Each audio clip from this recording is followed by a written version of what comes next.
మాతాకి జై. ఈ రోజున మేడారం పరిసర ప్రాంతాల్లోని 4 గ్రామ పంచాయతీ ప్రజలు ఇవాళ వాళ్ళ హక్కుల కోసం అక్రమంగా వాళ్ళ భూముల నుంచి వాళ్ళు నిర్వాసితులవుతున్నటువంటి పరిస్థితి నుంచి బయటపడడం కోసం, న్యాయం కోసం ఒక కమిటీ ఏర్పాటు చేసుకొని రేపు శుక్రవారం నాడు సుమారు ఒక 600 నుంచి 1000 మంది రైతులు ఒక మీటింగ్ పెట్టుకోవడం జరిగింది. అసలు ఏం జరుగుతుంది మేడారం లోపల? మేడారం జాతర సమ్మక్క సారమ్మ అంటే మనందరికీ ఆరాధ్య దైవం. ఇవాళ రాష్ట్ర వ్యాప్తంగానే కాదు, ప్రపంచవ్యాప్తంగా సమ్మక్క సారక్క జాతర ప్రసిద్ధి చెందింది, గిరిజన జాతర. కానీ ఒక చిన్న ఉదాహరణ మీకు చెప్పాలనుకుంటున్నా.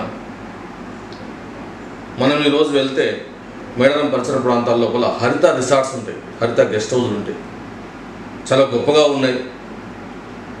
చీఫ్ మినిస్టర్ వచ్చినా, మంత్రి గారు వచ్చినా, ఐఏఎస్ ఆఫీసర్లు, ఐపీఎస్ ఆఫీసర్లు సేవ చేయడానికి, లేదా వివిఐపీలు, స్తోమత కలిగినటువంటి వ్యక్తులు అక్కడ అకామిడేషన్ చేసుకోవడానికి అనుకూలంగా ఉంది అని చెప్పేసి ఆ గెస్ట్ హౌస్ చూసి మనం మురిసిపోతూ ఉంటాం. కానీ ఆ గెస్ట్ హౌజులు హరిత రిసార్ట్స్ ఏదైతే ఉన్నదో వాటి కింద ఒక రైతు యొక్క జీవితం బుగ్గిపాలయ్యింది. రెడ్డిగూడానికి చెందిన బాపురెడ్డికి చెందినటువంటి 5 ఎకరాల వ్యవసాయ భూమి అది.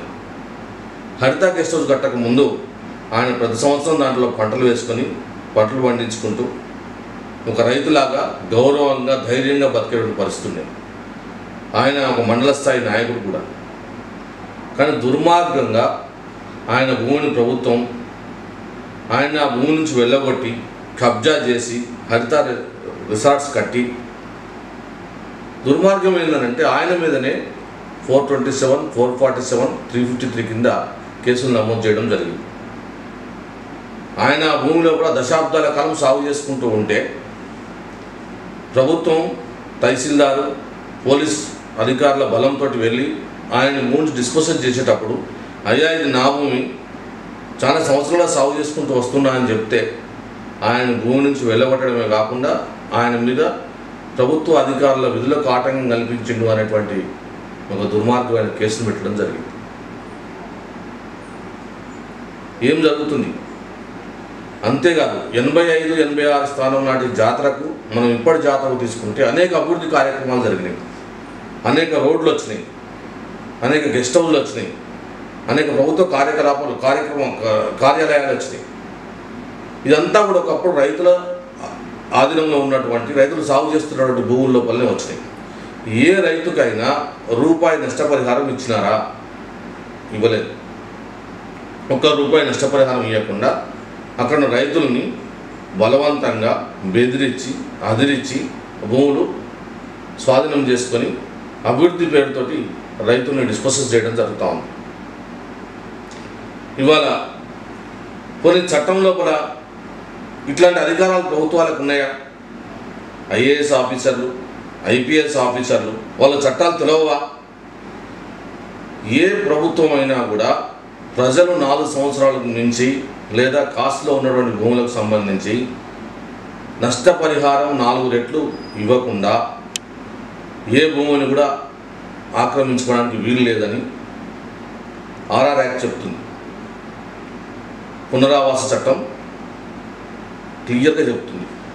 అయినప్పటికీ కూడా ఈ ప్రాంత ప్రజల అమాయకులు, వీళ్ళు ఏం చేయగలుగుతారులే, వీళ్ళతో అయ్యేది ఏమున్నది అని చెప్పేసి ఒక దుర్మార్గమైన ఆలోచనతో ప్రభుత్వాలు గెలవాలని ₹1 నష్టపరిహారం ఇవ్వకుండా భూముల నుంచి వెళ్ళగొట్టడం జరుగుతుంది. దాదాపు జాతర పేరుతో ఇలా ప్రజలు భరించుకుంటూ వచ్చినారు. మిగిలిన ప్రజలకందరికీ, భక్తులందరికీ మోదం, అక్కడ ప్రజలందరికీ ఖేదంలాగా పరిణమించింది. జాతర అంటే అందరికీ సంతోషమే, కానీ స్థానిక రైతులకు మాత్రం అది బాధ కలిగించే పరిస్థితి లోపల ఉంది. జాతర జరగాల్సిందే, ఆరాధ్య దైవం, రైతులు భూములు ఇవ్వడానికి సిద్ధంగా ఉన్నారు, కానీ కనీస నష్టపరిహారం అనేటువంటి గట్టిగానే అడుగుతున్నారు. ఇవాళ ఈ కార్యక్రమంగా మీటింగ్ పెట్టుకుంటా ఉంటే కాంగ్రెస్ పార్టీకి చెందినటువంటి కొంతమంది స్థానిక నాయకులు ఏమంటున్నారంటే, రాజకీయం చేస్తూ ఉన్నారు, సమస్య ఉన్నది నిజమే, కానీ రాజకీయం ఎక్కువైతా ఉన్నది. స్థానిక సంస్థల్లో ఎలక్షన్ లోపల లబ్ధి పొందడం కోసమే ఈ రాజకీయాలు చేస్తూ ఉన్నారని చెప్పి అంటున్నారు. ఇవాళ నేను ఒకటే మాట చెప్తా ఉన్నా, సీతక్క ఉద్యమకారిణి, విప్లవకారిణి, మాజీ నక్సలైటు, ప్రజల కోసం పనిచేసింది, లాయరు, పిహెచ్డీ చేసింది. సాక్షాత్తు రేవంత్ రెడ్డి గారే ఒక్కటే కుర్చీ కనుక అక్కడ ఉంటే నేను ముందు అక్కని కూర్చోబెట్టినాకనే నేను కూర్చుంటా, మా సీతక్క నాకు అక్క కంటే ఎక్కువ అని చెప్పి చెప్పడం జరిగింది. ఇలా మంత్రివర్యులు బీఆర్ఎస్ ప్రభుత్వం లోపల అన్యాయం జరిగిందో ఏం జరిగిందో ఇవాళ అయితే రాజ్యాంగబద్ధంగా నష్టపరిహారం ఇవ్వాలి. మేము ప్రభుత్వానికి సహకరిస్తాం, జాతరకు సహకరిస్తాం, మా భూములు ఇస్తాము, తాత్కాలిక ప్రయోజనాలకు ఇస్తాం, శాశ్వత ప్రయోజనాలకు ఇస్తాం, కానీ ప్రభుత్వ పరంగా రాజ్యాంగపరంగా మాకు రావాల్సినటువంటి నష్టపరిహారం ఇవ్వాల్సింది అనేటువంటి రైతులు న్యాయబద్ధమైన కోరికను వెలిపిస్తూ ఉన్నారు. ఇలా సీతక్క ఇప్పటిదాకా నేను చెప్పినట్టు ఇన్ని గొప్ప గుణాలు ఉన్న సీతక్కే కదా. ఆ బాబురెడ్డికి సంబంధించి ఇలా గుంట ₹1,00,000 పోతూ ఉన్నది. 5 ఎకరాల భూమిని ప్రభుత్వం అన్యాయంగా తీసుకుని ఉన్నది.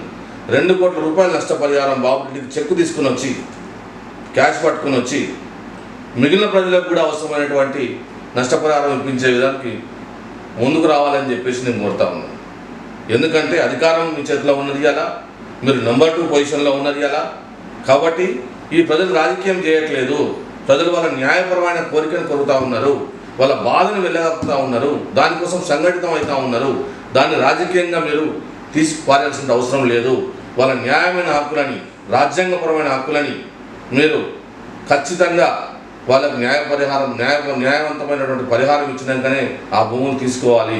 దానికోసం స్పష్టమైన హామీ మీరు బాబురెడ్డి ఎవరైతే ఉన్నారో, రెడ్డిగూడెం చెందిన బాబురెడ్డి మన హరిత రిసార్ట్స్ లోపల 5 ఎకరాల భూమి కోల్పోయిన వ్యక్తికి ముందుగా, ఎందుకనంటే ఆయనకు ఆనాటి కలెక్టర్ కూడా హామీ ఇచ్చిండు, కానీ ఇంతవరకు దాన్ని అమలు నోచుకోలేదు. దుర్మార్గం ఏంటంటే ఆయన మీద కేసు పెడితే ఆ కేసుని నేనే వాదించడం జరిగింది. కాబట్టి ఇలా పోలీస్ అధికారులకు, కలెక్టర్లకు, ఐపీఎస్ ఆఫీసర్లకు నేను విన్నవించుకున్నది ఏంటంటే, మీకు చట్టం తెలుసు అందరికంటే ఎక్కువ, మీకు రాజ్యాంగం తెలుసు, మీకు తెలుసు అన్యాయంగా భూమిని లాక్కోవద్దని చెప్పేసి మీరు ఖచ్చితంగా ప్రభుత్వానికి మేము నష్టపరిహారం లేకుండా పేదల భూములు కావచ్చు, అక్కడ ఉన్న భూముల జోలికి మేము వెళ్ళలేము, పార్కింగ్ స్థలాల కోసం కావచ్చు, రోడ్ల కోసం కావచ్చు, ఇంకే విధమైన అవసరాల కోసమైనా కూడా మీరు ప్రభుత్వానికి ఒక నివేదిక సమర్పించండి. వాళ్ళకి స్పష్టమైన నష్టపరిహారం ఇస్తేనే మేము ఆ భూముల నుంచి వాళ్ళని నిలబడతాం తప్ప మీరు చెప్పిన ప్రతి పని మేము చేయమని చెప్పేసి ప్రజల పక్షాన్ని ఇలా ఉన్నతాధికారులు నిలబడాల్సిందిగా నేను కోరుతా ఉన్న వాళ్ళని.